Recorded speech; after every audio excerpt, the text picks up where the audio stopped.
చాలా పెద్ద ఎత్తున కెమికల్ ఫ్యాక్టరీ కూడా కావడంతో మంటలు అయితే పెద్ద ఎత్తున చెలరేగుతున్నాయి.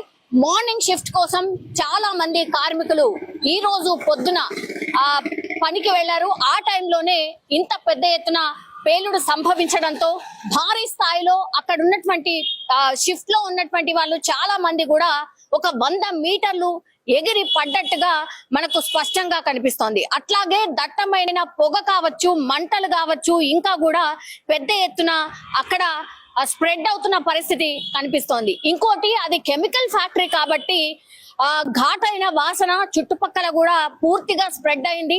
అండ్ ఈ రెస్క్యూ ఆపరేషన్ కోసం కూడా పెద్ద ఎత్తున ఇన్ఫర్మేషన్ రాగానే రెస్క్యూ ఆపరేషన్ కి సంబంధించి డిఆర్ఎఫ్ టీం కావచ్చు, ఫైర్ ఇంజన్లు కావచ్చు, పోలీస్ వ్యవస్థ కావచ్చు పెద్ద ఎత్తున చేరుకుని అక్కడ రెస్క్యూ ఆపరేషన్ చేయడానికి కూడా ప్రయత్నాలు అయితే జరుగుతున్నాయి.